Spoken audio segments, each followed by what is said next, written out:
जो आज की वीडियो का टॉपिक है वो है multi time frame market structure. क्योंकि जब भी हम फॉरेक्स मार्केट के अंदर या किसी भी मार्केट के अंदर ट्रेडिंग करते हैं तो हमको मल्टी टाइम फ्रेम एनालिसिस करने पड़ते हैं।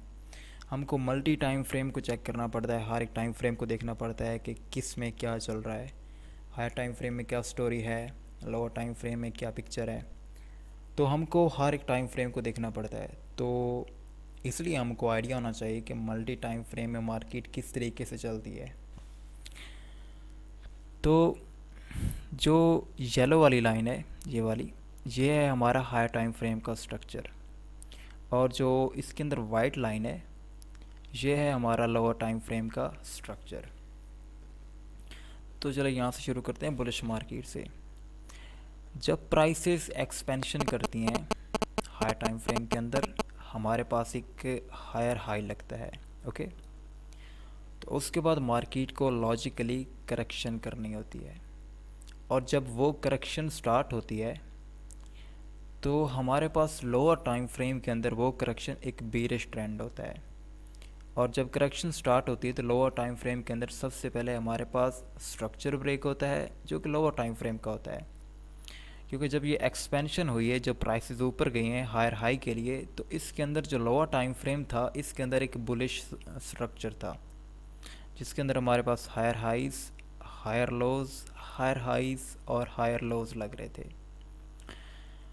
जब प्राइसेस ने हायर हाई फॉर्म कर दिया तो प्राइसेस को करेक्शन करनी थी। जब प्राइसेस ने करेक्शन स्टार्ट की तो हायर टाइम फ्रेम के अंदर वो जस्ट एक करेक्शन थी, कुछ मे बी कुछ 8 से 9 कैंडल्स होगी, लेकिन लोअर टाइम फ्रेम के अंदर वो एक पूरा ट्रेंड था। तो जब करेक्शन स्टार्ट हुई तो लोअर टाइम फ्रेम के अंदर सबसे पहले हमारे पास लोअर टाइम फ्रेम का स्ट्रक्चर ब्रेक हुआ। देन प्राइसेस ने एक बीरिश मार्केट के अंदर चलना शुरू कर दिया, जिसमें हमारे पास lower lows, lower highs, lower lows, lower highs, lower low और लोअर हाई लगता है। और जब प्राइसेस ने करेक्शन ख़त्म की, जब प्राइसेस में करेक्शन ख़त्म होती, जब मार्केट में करेक्शन ख़त्म होती, पुल बैक एंड होता है, मार्केट में प्राइस डिमांड फाइंड करती है। फॉर एग्जांपल हम एक बुलिश मार्केट के अंदर है तो प्राइस ने यहाँ से डिमांड फाइंड की।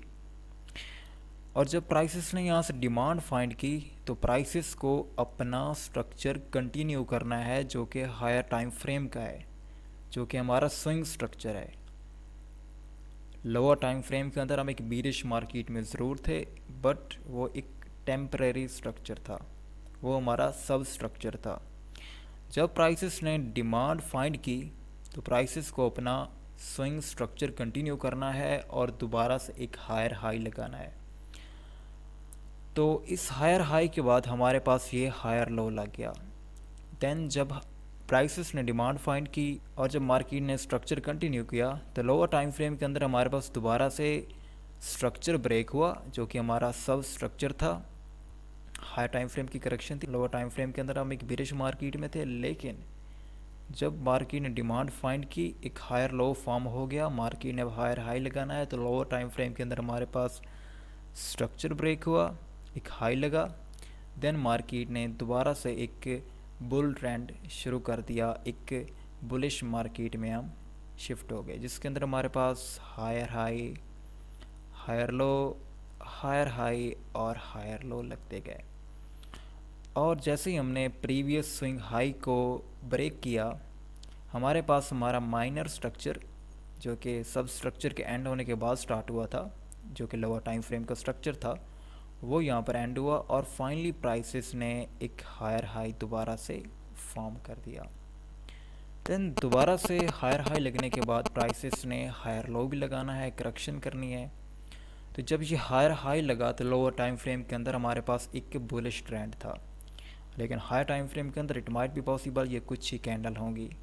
मिसाल ले लें, कोई 6 से 7 कैंडल ने ये हायर हाई लगाया, देन 6 से 7 कैंडल ने ये हायर लो लगाया, देन वही 6 से 7 कैंडल ने ये हायर हाई लगाया, जो कि हमारे पास एक हायर टाइम फ्रेम का स्विंग स्ट्रक्चर है। बट लोअर टाइम फ्रेम के अंदर ये एक पूरा ट्रेंड है, जिसके अंदर higher high, higher low, higher high, higher low और हायर हाई लग रहे हैं।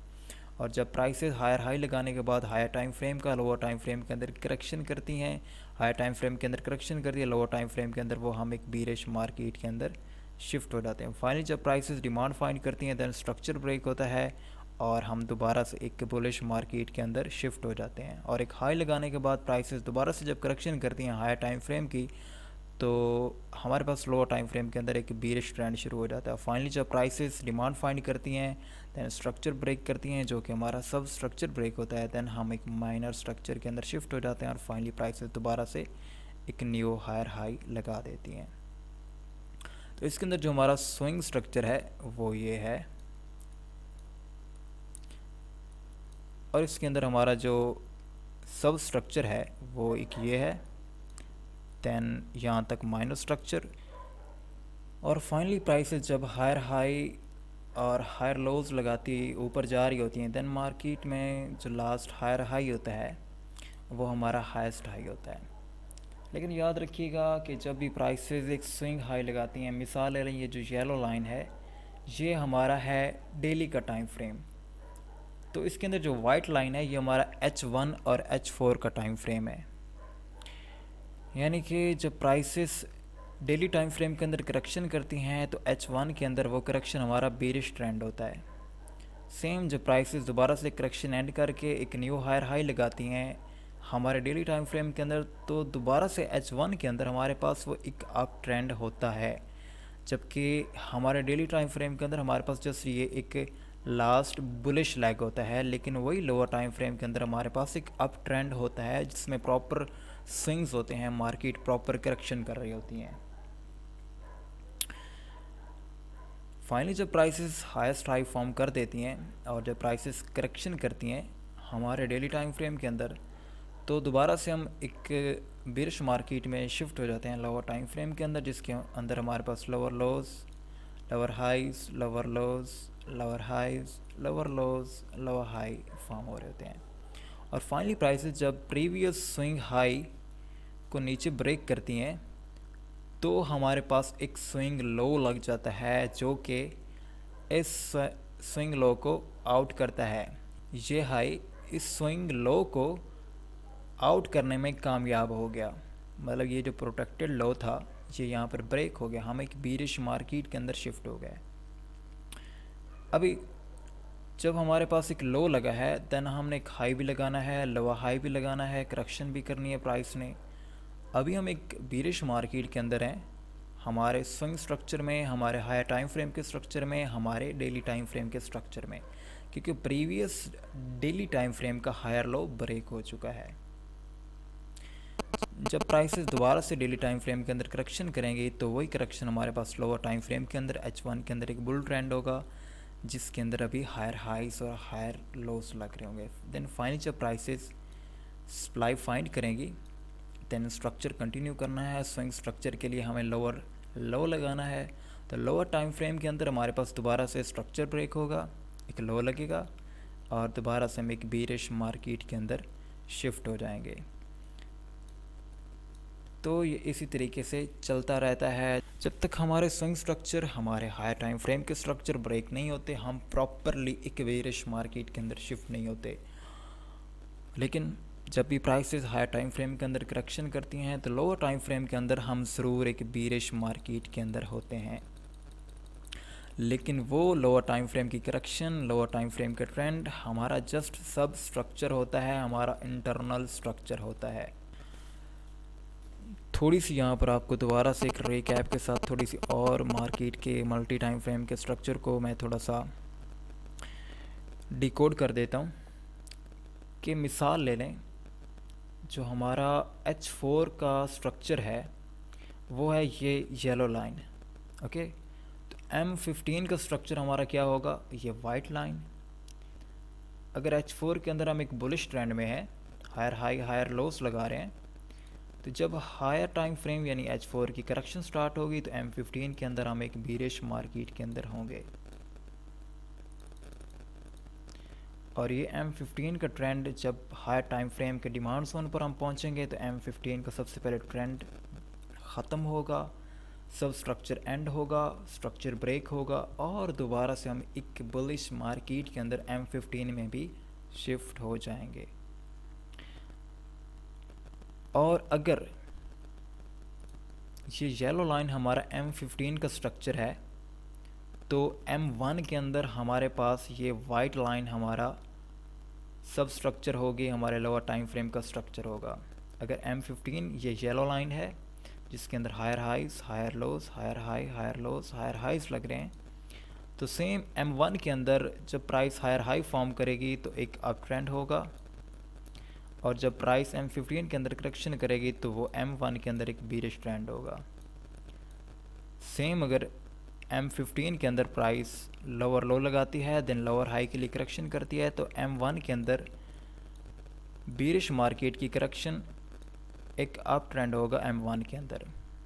एंड फाइनली जब दोबारा से प्राइसेस स्ट्रक्चर ब्रेक करेंगे M1 के अंदर, तो हम एक बीरिश ट्रेंड में शिफ्ट हो जाएंगे M1 के अंदर भी, और फाइनली प्राइसेस M15 का एक न्यू लोअर लो फॉर्म कर देंगी। अब ये आप पर डिपेंड करता है कि आप कौन से टाइम फ्रेम के अंदर रहकर ट्रेड करना चाहते हैं। आप चाहें तो आप जो डेली के डिमांड जोन और सप्लाई जोन होते हैं उनको H1 के अंदर ट्रेड भी कर सकते हैं।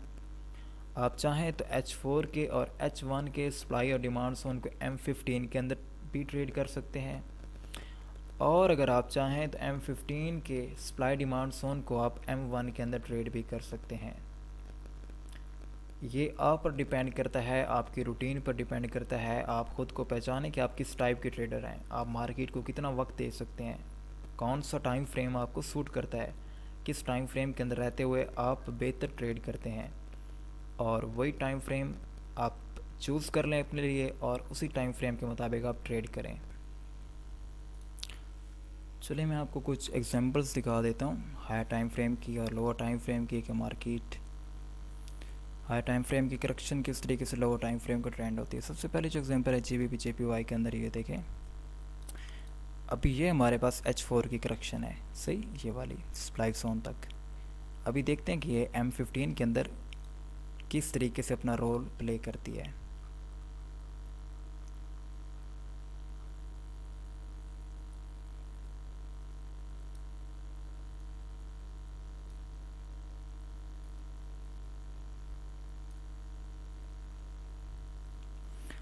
अभी ये देखें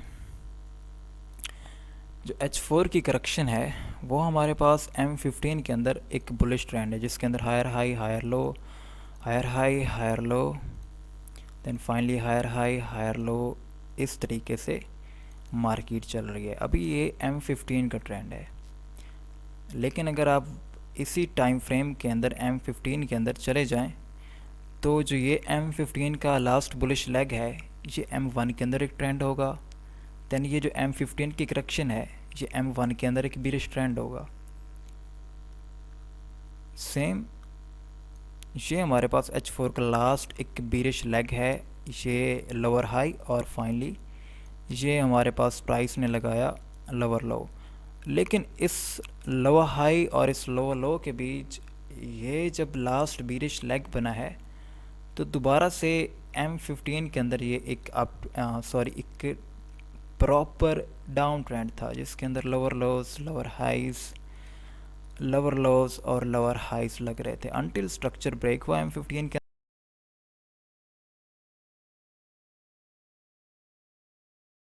तो सेम वही चीज़ अगर आप M1 के अंदर चले जाएं